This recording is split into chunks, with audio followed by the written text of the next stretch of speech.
Bienvenue sur WeUpsell. Bonjour à tous et bienvenue dans le podcast qui, toutes les 2 semaines, vous fait découvrir ou redécouvrir l'histoire des marques qui suscitent notre curiosité. Ce mardi, nous nous intéressons à une marque spécialisée dans la fabrication de lait liquide et de produits frais. Actuellement second acteur de son marché en France, la marque fonde son ADN sur son attachement à ses origines bretonnes et sur son iconique pot en carton. Forte de plus de 70 ans d'expérience dans les produits laitiers, nous allons découvrir qui est Malo.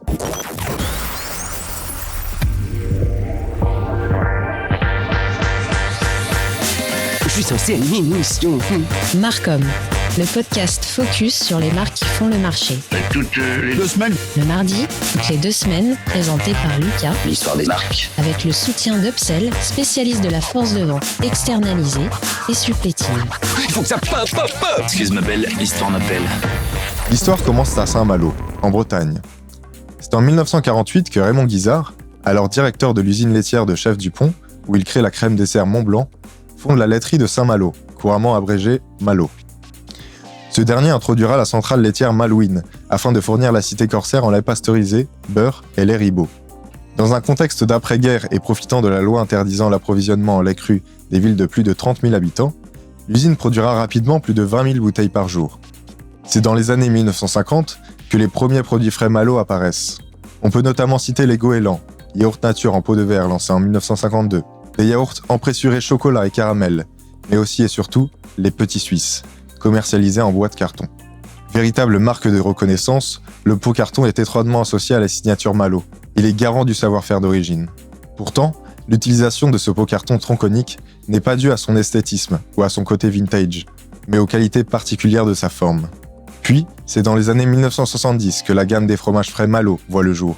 Alors seul fabricant à proposer du fromage frais, Malo perpétue la tradition en faisant égoutter lentement et naturellement la pâte de fromage frais dans des sacs de toile. Aujourd'hui encore, Malo met un point d'honneur à garder ce savoir-faire et ce goût d'antan. Détenue jusqu'alors par la famille fondatrice et la laiterie nouvelle de l'Arguenon, filiale de Coupagri et Terrena, l'entreprise fera l'objet d'un rachat intégral en 2008 par le groupe finistérien SIL. Cette acquisition a permis d'adopter, depuis 10 ans, un rythme d'investissement continu de près de 2,5 millions par an en moyenne. Grâce à un outil de production modernisé, Malo poursuivra son développement à travers de nouvelles gammes innovantes et élargira également sa gamme bio, avec par exemple le fondant au chocolat bio. En 2010, la marque s'affichera pour la première fois dans les métros et RER parisiens, face à des consommateurs séduits par le ton rétro-moderne et affectif de l'affiche. En 2014, l'usine transforme 160 millions de litres de lait par an, produit 20 000 tonnes de produits frais et 17 000 tonnes de poudre pour l'industrie chocolatière.